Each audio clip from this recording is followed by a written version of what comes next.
JEE main आप सभी बच्चों का ऑलमोस्ट हो गया है और जिन कुछ बच्चों का अभी अटेम्प्ट बचा हुआ है उनका भी आई थिंक 1-2 दिन में फिनिश होने वाला है एग्जाम। तो इस वीडियो में हम एक बहुत ही प्यारी सी जेई मेन की अप्रैल अटेम्प्ट की स्ट्रेटजी डिस्कस करेंगे और हम 3 तरह के बच्चों से बात करेंगे। ठीक है, पहले वो बच्चे जिनका एग्जाम गुड गया है, अच्छा गया है, मतलब बहुत अच्छा कह सकते हैं। दूसरा जिनका ओके ओके गया है कि भाई ठीक है, ओके ओके नंबर आ रहे हैं। और तीसरा जिनका अच्छा नहीं गया है या जिसने दिया ही नहीं है, इसकी तैयारी नहीं थी, वो बस ऐसे ही बैठने आ गया। तीनों से हम बात करेंगे। ठीक है, और आपकी इस वीडियो के एंड तक बहुत अच्छे से पूरी तैयारी में डिस्कस कर लूंगा, एंड तक देखना, मजा आ जाएगा तुम्हें। ठीक है, तो मेनली मैं इन दोनों बच्चों से बात करूंगा। गुड वाले बच्चों को मैं एक ही बात बोलूंगा कि अब आप जेई एडवांस की तरफ तैयारी कर सकते हैं। अगर आपके बहुत ही अच्छे नंबर आ रहे हैं कि 200 प्लस 250 प्लस आप एक्सपेक्ट कर रहे हो, तो आप ठीक है जेई एडवांस की तैयारी कर लो। जेई एडवांस की स्ट्रेटजी में डालूंगा कुछ दिन में, 3-4 दिन में डाल दूंगा। ठीक है, तो सब्सक्राइब और नोटिफिकेशन ऑन रखना, डालूंगा जरूर मैं। लेकिन तुम लोग अब एडवांस पर फोकस करोगे और मतलब अभी थोड़े दिन एडवांस पे कर लो, फिर आपके बोर्ड्स पे ध्यान रहेगा, फिर वापस से कुछ देर के लिए जेई मेन पे और उसके बाद वापस से ब्रेक में एडवांस पे रहेगा। ठीक है, तो इनसे हम बाद में बात कर लेंगे यार अगली वीडियो में। अब बात करते हैं इन दोनों तरह के बच्चों की जिनको अब जेई एडवांस के बारे में भूल जाना है। अगर आपका एग्जाम इतना अच्छा नहीं गया है, आपके लट से 200 प्लस नहीं एक्सपेक्ट कर रहे हो, तो आप सीधा अप्रैल अटेम्प्ट की ही तैयारी करेंगे, आप भूल जाएंगे जेई एडवांस के बारे में। ध्यान रखिए ये बात, कई बार हम बेटर को गुड का एनिमी बनने देते हैं। कहते हैं ना, don't be the better, be the enemy of the good. ठीक है, बड़ी शानदार ग्रामर यहाँ पे हमने बताई है आपको। बेसिकली ये कि आप बहुत ज़्यादा अच्छे की चाह में जो आपके पास अपॉर्चुनिटी उसको ना खो दे। तो अभी आपका अटेम्प्ट जेई मेन का रहेगा। जेई मेन के बाद आपको 1 महीना मिलेगा, उसमें हम एडवांस की बिल्कुल तैयारी करेंगे। लेकिन अभी हमारा टारगेट ये रहेगा कि अप्रैल अटेम्प्ट के अंदर कैसे हम 200 प्लस 250 प्लस 180 प्लस इस तरह का स्कोर अचीव करें। ठीक है, तो जो सबसे पहली चीज़ मैं बोलूँगा ना सभी बच्चे को, वो ये रहेगी, आपको यार एनालाइज करना है अपने एग्जाम को जो अब तक हो चुका है या अभी होने वाला है। आप एनालाइज कीजिए, अभी मेमोरी बेस्ड क्वेश्चन पेपर सब जगह आ चुके हैं। आपको ये ऑब्जर्व करना है कि भाई हमारा सिलेक्शन या हमारे नंबर कम आए हैं, उसकी मेन वजह क्या रही है। 3-4 तरह की चीज़ें हो सकती है। पहला ये हो सकता है कि यार आपने क्वेश्चन अटेम्प्ट ही कम किए हो। ठीक है, वो समझ में आता है कि ठीक है आपने सिलेबस वगैरह पढ़ा नहीं होगा, whatever the reason is, आपने क्वेश्चन इस वजह से नहीं किए। अब सेकंड एक चीज़ ये भी हो सकती है कि आपने क्वेश्चन बहुत ज़्यादा गलत किए हैं। राइट, ये अब आपको देखना है कि मैंने क्वेश्चन गलत किए हैं, क्यों गलत किए। क्योंकि देखो, क्वेश्चन अटेम्प्ट नहीं किया वो कोई बुरी बात नहीं है, वो आपको आता नहीं था, कुछ नहीं कर सकते थे। क्वेश्चन गलत होना is a bad thing, because आपको लगता था आपको आता, लेकिन आप गलत करके आए हो। तो क्यों हुआ है वो? क्या आपके कॉन्सेप्ट अच्छे नहीं थे? क्या आपने चीज़ को गलत तरीके से पढ़ा हुआ था? क्या आपने सिली मिस्टेक कर दी? तो मेरा सबसे पहला एडवाइस तो ये रहेगा यार कि आप इन क्वेश्चंस को सेपरेट कर लीजिए जो क्वेश्चंस आपके रॉन्ग हुए हैं। ठीक है, जो क्वेश्चंस मतलब मेमोरी बेस्ड पेपर आ चुके हैं सब जगह, तुम्हें याद होगा ना भैया तुम्हारे शिफ्ट में कैसे कैसे क्वेश्चन आए थे, तो तुम्हें अपना आंसर भी याद होगा कि हमने क्या किया था। राइट, मोरलेस यार एक इमेज होगी तुम्हारे पास। तो एक बार देखो कि यार हमने जो चीज़ गलत समझी है वो क्या गलत समझी है, जो चीज़ें सही की है they are good to go, जो चीज़ें गलत की हैं उनको सबसे पहले जाके देखो यार कि वो क्वेश्चंस और वो पूरे चैप्टर वापस से रिवाइज करने हैं। क्योंकि आपने अगर क्वेश्चन गलत किया यानी आपको वो चीज़ कुछ हद तक आती थी लेकिन अधूरी आती थी। ठीक है, तो मेरे हिसाब से सबसे पहला काम जो आप कर सकते हैं वो है अपने जो रॉन्ग क्वेश्चंस हुए हैं उनको एक बार एनालाइज करो यार, जाके उन चैप्टर्स को वापस से एक बार पढ़ना आपको रहेगा। ठीक है, और जो क्वेश्चन नहीं हुए वो तो यार सिलेबस ही नहीं हुआ है हमारा, उसकी हम डिस्कशन करते हैं आगे। लेकिन पता है इस सबसे ऊपर भी एक चीज़ आती है जो होता है यार, हमारे अंदर एक मोटिवेशन होनी चाहिए एग्जाम को लेकर। ठीक है, क्योंकि यार देखो जेई एक ऐसी एग्जाम है, मतलब आप ना इसकी इंपॉर्टेंस और इसकी टफनेस तब तक नहीं समझते हो जब तक आप एग्जाम हॉल से बाहर नहीं आते हो। तो 11th और 12th में समझना बहुत मुश्किल होता है। मैं कितना भी समझाने की कोशिश करूं आप नहीं समझ पाओगे। बच्चे को जेई की इंपॉर्टेंस, जेई की टफनेस पता तभी चलती है जब उसका एक एग्जाम हो गया होता है और वो धाराशायी होकर बाहर आता है। ठीक है, और सफल होकर आता है वो भी रहते ही है। लेकिन जब बच्चा धाराशायी होकर आता है उसको तब सच में वो फील आती है कि भाई यार जेई क्या चीज़ है। ठीक है, और ये जेई एडवांस के दिन और ज़्यादा होगा आपका। तो 3-4 मोमेंट्स रहते हैं। एक तो जेई का रिजल्ट जब आता है ना, उस दिन लोगों की या तो लाइफ पॉजिटिवली चेंज हो जाती है या वो हमेशा के लिए एक बुरे स्टेंस में काफ़ी टाइम तक चले जाते हैं। राइट, एनीवे हम कोशिश करेंगे कि आपका जब अगला एग्जाम आए तब आप पॉजिटिव वाले स्टेंस में रहे। लेकिन यार अभी कई लोग एक नेगेटिव स्टेंस में जा चुके हैं एग्जाम की वजह से। आई एम प्रिटी अवेयर कि आपने सोचा होगा कि अरे यार कुछ तो करके हम आ जाएंगे, या even if you had a small level of awareness कि हाँ हम इतने प्रिपेयर्ड नहीं है। लेकिन एक तो होता है दिमाग में चल रहा है, एक है रियलिटी में फिर आपका एग्जाम हो जाता है और अभी रिजल्ट आएगा तो और धक्का लगेगा आपको। तो वो जो नेगेटिविटी आती है ना यार, उसको सप्रेस करके आगे बढ़ना बहुत ज़रूरी है। क्योंकि देखो सेटबैक्स हर पर्सन की लाइफ में आते हैं, वो कितना भी सक्सेसफुल हो। उल्टा आप किसी भी बहुत सक्सेसफुल पर्सन को देख लो, उसकी लाइफ में उसकी सक्सेस से ज़्यादा फेलियर आपको दिखेगा, क्योंकि उस बंदे ने ट्राई की हैं चीज़ें, ठीक है। उस बंदे ने 500 चीज़ें ट्राई की, उनमें से कुछ चीज़ें चली हैं, आपको वो कुछ चीज़ें जो चली है वो दिख रही है, जबकि वो आगे इसलिए क्योंकि उसने अपने फेलियर से सीखा है। मेरी लाइफ में भी आप लोग समझते हो कि अरे ये तो टॉपर है, सब सही जा रहा है लाइफ में, लेकिन मेरी लाइफ में भी बहुत सारे सेटबैक्स रहे हैं। भले वो एग्जाम्स को लेकर आप बात कर लो, भले वो मेरे कॉलेज लाइफ की बात कर लो, भले आप मेरे बिजनेस की बात कर लो, हर चीज़ में मुझे सेटबैक्स हर दिन दिखने को मिलते हैं, और बड़े लेवल के सेटबैक्स भी होते रहते हैं 1 ईयर 2 ईयर के पीरियड में। तो ये छोटे मोटे सेटबैक्स या इवन बड़े सेटबैक्स लाइफ में आएंगे। अब आप उनसे टैकल कैसे करते हो ना यार, वो डिटरमाइन करता है कि आप कहाँ तक जाएंगे। तो अभी कुछ बच्चे होंगे वो जनवरी अटेम्प्ट के बाद थक हार के बैठ जाएंगे। If you are one of them, यार आपका एग्जाम अच्छा शायद ना जाए, बट आपको अगर अंदर से आप अपने आप को पकड़ के रखते हो कि अरे यार ठीक है यार, जनवरी अटेम्प्ट अच्छा नहीं गया, अभी बोर्ड बाकी है, प्री अटेम्प्ट बाकी है, एडवांस्ड बाकी है, बिट सेट बाकी है, स्टेट के एग्जाम बाकी है, प्राइवेट कॉलेज के एग्जाम्स बाकी है, क्योंकि बहुत सारी यूनिवर्सिटीज़ बहुत अच्छी अच्छी है, IITs के अलावा भी, NITs के अलावा भी, जैसे बिट्स हो गई, VIT हो गई, जो भी है। तो एग्जाम्स और अपॉर्चुनिटीज़ अभी भी है, ये केवल एक अपॉर्चुनिटी गई है, और आपकी किस्मत अच्छी है कि आपने अर्ली इस अपॉर्चुनिटी को लेके सीख लिया।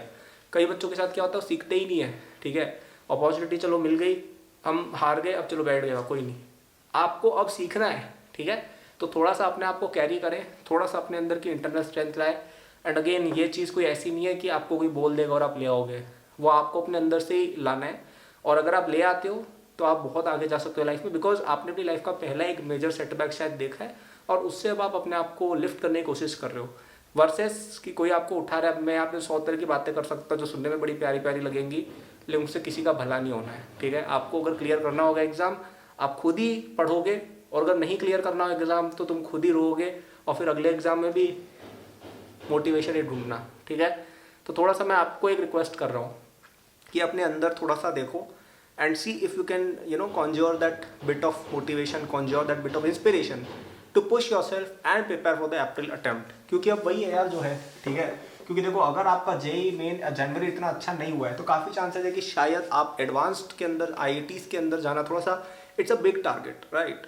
एंड बिफोर दैट आपको JEE मेन तो अच्छा करना पड़ेगा ना यार। मतलब अगर आपके JEE मेन जनवरी में भी 50-100 नंबर ही आ रहे हैं, तो आपको अप्रैल अटेम्प्ट तक अपनी तैयारी 200 के आसपास तो करनी पड़ेगी ना यार, वरना आप एडवांस में एक्सपेक्ट नहीं कर सकते कि आप एडवांस में 10,000 5,000 में रैंक ले आएंगे। It's a bit hard ask, right. तो यहाँ पे मैं 2-3 चीज़ें और बोलना चाहूँगा। ये तो यार मोटिवेशनल बिट हो गया। अब हम बात करते हैं यार कि आपको एग्जैक्ट करना क्या है, ठीक है। स्ट्रैटेजी वाला जो पोर्शन है थोड़ा उसका डिस्कस कर लेते हैं, ठीक है। तो यार मैं मानता हूँ कि आपको ना अपना जो जनवरी अटेम्प्ट का पेपर है ना, उसको रेफरेंस लेके चीज़ों को चलना चाहिए। क्योंकि देखो इस साल पेपर में, और हर बार होता ही है, JEE मेन में ऑलमोस्ट हर चैप्टर से क्वेश्चन आ जाता है, ठीक है। और क्वेश्चन भी ऐसा आता है कि यार ऐसा नहीं होता है कि एक स्पेसिफिक जगह से क्वेश्चन आ रहा है, वो यूजुअली ऐसा क्वेश्चन पूछते हैं जो आपकी पूरी फिजिक्स का एक एज अ कॉन्सेप्ट कवर कर ले। मतलब हर माइक्रो कॉन्सेप्ट शायद ना कवर हो सकता, लेकिन एक डिसेंट चंक ऑफ फिजिक्स आपका कवर हो जाए, या केमिस्ट्री कवर हो जाए, या मैथ्स कवर हो जाए, वो कोशिश करते हैं। तो मैं कहूँगा कि जो क्वेश्चन आपके राइट हुए हैं इनको भी मत छेड़ो, ठीक है। जो क्वेश्चन तुम्हारे राइट हुए हैं इनको भी मत छेड़ना। अब तुक्के में राइट हुए उनको देखना है, मतलब तुमने सच में उसको सॉल्व किया था और तुमसे हो गया, तो उन चैप्टर से अभी दूर हो, क्योंकि तुम्हें आते हैं, ठीक है। दूसरे वो चैप्टर जो रॉन्ग के, इनको हमें सबसे पहले पढ़ना है, ठीक है। जो मैंने आपको पहले भी बोला था, आपको इनके नोट्स के थ्रू जाना है, ठीक है। आपको इनके सिंपल से आपकी कोचिंग की शीट जो भी वहाँ पे एक्सरसाइज 1 नाम करके कुछ होगा, या आप जो भी बुक पढ़ते हैं उसके अंदर एक्सरसाइज 1 होगी ना, उस पर जाओ बस। नोट्स और एक्सरसाइज 1 बस, इससे आगे नहीं बढ़ना है, ठीक है। इससे आगे बढ़ोगे कचरा होगा, केवल यहाँ तक रहो। और फिर JEE मेन के PYQ की बुक आती है ना, वो लास्ट 35 ईयर वो लगा लो बस, ठीक है। PYQ की बुक का लिंक डिस्क्रिप्शन में दिया है, ऑनलाइन तुम मंगा सकते हो, ठीक है। बस इतना करो यार। जो क्वेश्चन गलत हुए उन चैप्टर्स को एक बार सही करो कि भाई यार ये क्वेश्चन ने गलत किया है, इन चैप्टर्स को हम पहले पढ़ेंगे, इनको हम सही करेंगे। और जो चैप्टर आप बिल्कुल ही छोड़ के आगे, आपने उनको अटेम्प्ट ही नहीं किया, इनको हम बाद में पढ़ेंगे। इनको भी पढ़ने का वही सीक्वेंस रहेगा, नोट्स के थ्रू जाना है, ठीक है। आपको 1 शॉट लेक्चर या ऐसा कुछ मिले वो आप देख सकते हो, और आप उनके क्वेश्चन सिंपल प्रैक्टिस करो। ध्यान दीजिए कि कोई भी बच्चा ऐसा नहीं करेगा कि बहुत लंबे लंबे लेक्चर्स देख रहा है, 10-10 12-12 घंटे के चैप्टर के, 20-20 घंटे के, क्योंकि टाइम ही नहीं है, ठीक है। आपको अब क्वेश्चंस, जुगाड़, शॉर्ट नोट्स आपको चाहिए हो, फ्री में अकेडबूस्ट ऐप पर अवेलेबल है, डिस्क्रिप्शन में जाके तुम देख सकते हो, ठीक है। फ्री है पूरी तरह से। ये शॉर्ट नोट्स हो गए, क्वेश्चंस की प्रैक्टिस हो गई, PYQs हो गए, जुगाड़ वगैरह, ये सब करके अब आपको पढ़ाई करनी है। अब आप पूरा पूरा चैप्टर पढ़ोगे उसका टाइम है ही नहीं आपके पास, ठीक है। अब लेकिन यहाँ पे एक और दिक्कत आती है, जो बच्चे 12th वाले उनके बोर्ड्स भी आते हैं बीच में, तो मैं कहूँगा जो बेस्ट तरीका है वो ये रहेगा कि अभी आपका बोर्ड एग्जाम, अब अलग अलग बोर्ड के जो अलग अलग टाइम पर है, तो मैं एग्जैक्ट कोई डेट नहीं बता सकता, तो लेट से आपका एक टाइम पीरियड है टी जब आपके बोर्ड एग्जाम चल रहे हैं, ठीक है। इसके बाद आपको थोड़ा टाइम मिलेगा जेई मेन से पहले, इसके पहले आपको थोड़ा टाइम मिलेगा अप्रैल अटेम्प्ट से पहले, और इन एग्जाम के बीच में भी छुट्टियां हैं, ठीक है। तो जो मेरी बैलेंसिंग की स्ट्रैटेजी रहेगी वो कुछ ऐसी रहेगी कि अभी इमीडिएटली आपके पास अगर अभी 10-15 दिन है, मतलब आपका जो पहला बोर्ड एग्जाम है उससे पहले आपके पास अगर टाइम अभी मिल रहा है आपको, कई लोगों को नहीं भी मिल रहा है लेकिन अगर मिल रहा है, ठीक है, उसमें आपको जी भर के एकदम जेई मेन की तैयारी करनी है, ठीक है। जब बोर्ड एग्जाम आपके चल रहे हो तब उसमें आपकी बोर्ड एग्जाम से 2 या 3 दिन पहले आप छोड़ दो जेई की तैयारी, आप बोर्ड पे फोकस करो उस एग्जाम पे और पूरा अच्छे से पढ़ो 2 या 3 दिन। 2 या 3 दिन अगर आप अच्छे से पढ़ोगे आप काफ़ी अच्छा कर लोगे बोर्ड में, ऐसी कोई दिक्कत नहीं है, ठीक है। और अगर आपको जैसे किसी एग्जाम में 5 दिन की छुट्टी मिली है तो पहले के 2 दिन आप जेई मेन का पढ़ लो अप्रैल अटेम्प्ट के लिए, और 3 दिन आप बोर्ड एग्जाम के लिए पढ़ लो। तो इस तरह से अगर आप चलोगे ना तो आपके बोर्ड एग्जाम में इफेक्टिवली 15 to 20 डेज ही जाएंगे, और बाकी आपके पास जो पूरा टाइम बचा है 2 महीने प्लस बचा है आपके पास, फरवरी पूरा बचा है, मार्च पूरा बचा है, अप्रैल में भी आधा आपके पास लगभग बचा है, 1/3 अप्रैल, राइट। तो इसमें से 15 या 20 दिन ही आपके बोर्ड एग्जाम में खराब होंगे, बाकी आपको ऑलमोस्ट 2 या पौने 2 महीने मिल जाएंगे, जो अच्छे खासे पीरियड है, ठीक है। कई लोग आपको ये बातें बोल देंगे अरे 2 महीने में जेई क्लियर नहीं होता है, अगर तुम ये सब सोचोगे तो बिल्कुल नहीं होगा, ठीक है। आप अपना बेस्ट दे के आओ, निकल जाता है तो बहुत अच्छी बात है यार, नहीं निकलता है तो हमने एटलीस्ट कुछ सीखा है ना। हम दूसरे जो एग्जाम्स देंगे उनमें हम बेटर कर पाएंगे, या अगर आप ड्रॉप लेने की सोचेंगे तो उसमें आपकी तैयारी पहले से बेटर होगी। लेकिन अभी से गिव अप करके वो सब चीज़ें प्लीज़ ना करें। कई लोग मुझे इस तरह की बातें बोलते हैं कि हम क्या ड्रॉप कर लें, ठीक है यार आप करो, ड्रॉप में कोई बुराई नहीं है, लेकिन अभी से क्यों सोच के चल रहे हो वैसा, ठीक है। अभी आप कोशिश करें, थोड़ा सा तैयारी करें अप्रैल अटेम्प्ट की, वो आपके लिए बेटर रहेगा। एक चीज़ पे ध्यान देना कि प्लीज़ लंबे लंबे लेक्चर्स, लंबी लंबी क्लासेज अगर आपकी कोचिंग में हो रही है, इन सब के चक्कर में अभी पढ़ोगे डूब जाओगे, ठीक है। वो उन बच्चों के लिए ज़्यादा सूटेड है जिनका सिलेबस वगैरह कंप्लीट है, वो थोड़ा डेप्थ में रिवीजन करना चाह रहे हैं एडवांस के लिए जो भी है। लेकिन अगर तुम्हारा सिलेबस ही कंप्लीट नहीं है तो तुम 10 चैप्टर पढ़ के जाओगे डिटेल में, कोई मतलब नहीं, उससे कोई नंबर नहीं आने वाले हैं। बेटर ये है कि आप बहुत सारे चैप्टर्स थोड़ी थोड़ी डिटेल में पढ़ के जाओ, एनसीईआरटी लेवल का या पीवाईक्यू लेवल का, बस, ठीक है, वो बेटर स्ट्रैटेजी रहेगी। और अगर आपको इस समय हेल्प चाहिए तो बहुत ही प्यारा मटेरियल बता रहा हूँ, JEE 2023 कोर्स में चुपचाप आ जाओ, बहुत ही ज़्यादा हेल्प हो जाएगी, ठीक है। कई लोग समझते हैं कि यहाँ पे मैं प्रमोट करने आता हूँ, अगर ऐसा हो तो मैं पहले बोल देता, लास्ट में बोल रहा हूँ, ये सच में यूजफुल चीज़ है भाई। तुम्हारे कितने सारे सीनियर्स इस कोर्स को यूज़ करके बहुत आगे बढ़ चुके हैं लाइफ में, ठीक है। इस कोर्स में स्पेशलिटी क्या मैं बता देता हूँ, इसमें आपका जो भी सिलेबस है ना बहुत अच्छे से कंडेंस किया गया है, ठीक है।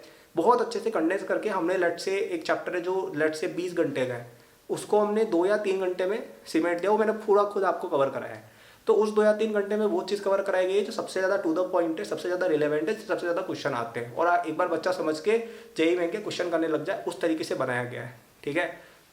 तो ये यहाँ पे आपका टाइम सेव होगा, आपका पूरा सिलेबस भी अच्छे से जितना रिक्वायर्ड उतना कवर हो जाएगा। अब किसी बच्चे को डिटेल में पढ़ना है उसके लिए भी सेपरेट लेक्चर्स हैं, तो डिटेल में भी आप कोई चीज़ पढ़ना चाहो पढ़ सकते हो, ठीक है। ये आपका जेईई एडवांस तक वैलिड रहेगा, तो आप एडवांस सेलेक्ट हो जाते हो तो वो भी इसमें कंटेंट है। टेस्ट सीरीज इसके साथ इंक्लूडेड मिलती है, पूरी जेईई मेन की, जेईई एडवांस की भी इंक्लूडेड मिलती है, और अगर आप चाहो तो टेस्ट सीरीज सेपरेट भी आती है 500 रुपये की, आप केवल टेस्ट सीरीज भी ले सकते हो, दोनों के लिंक डिस्क्रिप्शन में मिल जाएंगे, ठीक है। अगर एक बार मुझ पर भरोसा करके देखो, एक बार आप मेरे साथ ज्वाइन करो, आपको रिग्रेट नहीं होगा कि मैंने यहाँ से पढ़ाई की, आपका इतना बढ़िया एग्जाम निकल जाएगा ना। क्योंकि कई सारे बच्चे, हमारी स्पेशलिटी देखो ये है, कई सारी कोचिंग्स जो होती है ना उनका स्पेशलिटी क्या होता है कि बच्चे को ऑल इंडिया रैंक 1 दिलाना, ठीक है। मैं कह ही नहीं रहा हूँ मेरी वो स्पेशलिटी, अगर तुम इस तरह के बच्चे हो मैं खुद कह रहा हूँ मत लो मेरा कोर्स। लेकिन अगर तुम एक ऐसे बच्चे हो जिसका अभी जेईई मेन पूरी तरह से खराब गया है, तुम्हें कोई उम्मीद नहीं लग रही है, ये तुम्हारे लिए बनी हुई चीज़ है, ठीक है। कितने ही सारे बच्चों के वहाँ पे तुम देख भी लेना, तो वहाँ दिख भी जाएंगे, मैंने स्क्रीनशॉट डाल रखे बच्चों के जो कमेंट्स वगैरह आए हैं उस कोर्स पे, उसमें तुम देखना हो बच्चे, बिल्कुल ऐसे बच्चे जिसके 50 नंबर 60 नंबर आए थे ना जेईई मेन फर्स्ट अटेम्प्ट में, उसके लास्ट अटेम्प्ट तक जाते जाते 150 200 180 ऐसे नंबर तक हो गए केवल इस कोर्स से, और कुछ भी नहीं पढ़ा उन्होंने, केवल ये किया, इसके अंदर के क्वेश्चंस किए, मेरे लेक्चर्स किए और टेस्ट सीरीज किए, ठीक है। तो अगर थोड़ा सा विश्वास करते हो हम पे, ले लो, बहुत ज़्यादा अच्छा से तुम करोगे। और अगर नहीं है यार कि ठीक है, तो यार आप अपने हिसाब से, मैंने बता दिया आपको लंबा तरीका भी, आप उससे भी कर सकते हो। लेकिन एक बहुत ही छोटा सा इन्वेस्टमेंट है ये, कुछ फ्यू थाउजेंड रुपीज़ का, जिससे आपकी पूरी लाइफ की ट्रेजेक्टरी चेंज हो सकती है, ठीक है। अब बाकी आपकी इच्छा है यार, आप अगर चाहो खुद से भी पढ़ सकते हो, मैंने आपको बता दिया है। और अगर आपको एक नहीं यार हम तो कल्पित भैया के साथ अच्छे से पढ़ाई करेंगे, इनके साथ ही IIT पहुँचेंगे, तो ये ऑप्शन आपके लिए डिस्क्रिप्शन में दिया हुआ है, ठीक है। तो यार मैं अगर इस वीडियो में तुम्हें एक चीज़ बोलना चाहूँगा ना कि भाई यार जो एक चीज़ तुम्हें इस वीडियो से टेक अवे करनी है वो ये वाली बात है यार, ठीक है। अपने अंदर दृढ़ निश्चय कर लो कि यार अगले 2-2.5 महीने लाइफ में कुछ नहीं दिखना है, केवल JEE Main JEE Main JEE Main, ये मंत्र बांध लोगे, तुम्हारा एग्ज़ाम और तुम्हारी पूरी लाइफ चेंज हो सकती है। सच में मैं कोई एक्सेजरेशन नहीं कर रहा हूँ। तुम एक बार देखना कि एक बंदा जो एक बहुत ही नॉर्मल से कॉलेज में पढ़ता है वर्सेस एक बंदा जो इवन एक NIT में भी पढ़ता है, चलो बहुत डिफरेंस आ जाता है, बहुत ज़्यादा डिफरेंस आ जाता है। IIT वाईटी तो मैं जा भी नहीं रहा हूँ, ठीक है। एंड 2 महीने 3 महीने के अंदर एग्ज़ाम बहुत लोग निकालते हैं, ठीक है। अब मैं ये नहीं कह रहा हूँ कि आप लोग आज से पढ़ के ऑल इंडिया रैंक 1 ले आओगे। कई लोग बोलते हैं, मैं नहीं बोलता, मैं कह रहा हूँ, मैं खुद कह रहा हूँ तुम्हारी ऑल इंडिया रैंक 50 पे मैं नहीं ला पाऊंगा। तुम मेरे साथ पढ़ने भी आ जाते हो, तुम अगर ये सोच के आ रहे हो ना कि मेरी 50 पे रैंक आ जाएगी, नहीं आएगी, मैं खुद कह रहा हूँ। लेकिन तुम्हें अभी तुम्हारी जो पोजीशन है 50-60 की, वहाँ से उठ के 180, 200, 250, हाँ अगर आप लेट से 100 प्लस हो 250 भी जा सकते हो। इतना तो मैं करा सकता हूँ आपका। इस वीडियो के अंदर भी जो मैंने बातें बोली वो फॉलो करके भी कोर्स से तो और बेटर हो सकता है। लेकिन ये दिमाग में रखना कि आप अच्छा कर सकते हो, बस वो मन में बिलीफ होनी चाहिए, दृढ़ निश्चय होना चाहिए और मेहनत करने की एबिलिटी होनी चाहिए। 2-3 महीने में बड़ी बड़ी बिल्डिंगें पता नहीं क्या क्या बन चुके हैं, ये तो एक एग्ज़ाम है, अब डेफिनेटली क्लियर करोगे यार। थोड़ा सा बस मन में कॉन्फिडेंस रखो और अब यार पढ़ने बैठ जाओ, ठीक है। सो पसंद आई वीडियो लाइक करिएगा, सब्सक्राइब करिएगा अगर अभी तक वीडियो देख रहे हो। आज क्या वर्ड रखें यार, आज रख देते हैं प्लेट, मेरी लिफ्टिंग वाली प्लेट यहाँ पड़ी है, प्लेट, ठीक है। सो थैंक्स फॉर वॉचिंग यार, गुड लक। सारे मेरे जो लिंक्स होते हैं कमेंट्स में आपको मिल जाएंगे, कोर्स वगैरह के, मेरे सोशल्स के, आप वहाँ पे जा सकते हो, ठीक है। कोई क्वेरी हो आप मुझे इंस्टाग्राम पे फॉलो कर सकते हो, अपनी क्वेरी मुझे वहाँ पे मैसेज कर सकते हो, मैं उसको रिस्पॉन्ड कर पाया तो करूँगा, वरना मैं वीडियो अवश्य बनाने की कोशिश करूँगा। Thank you.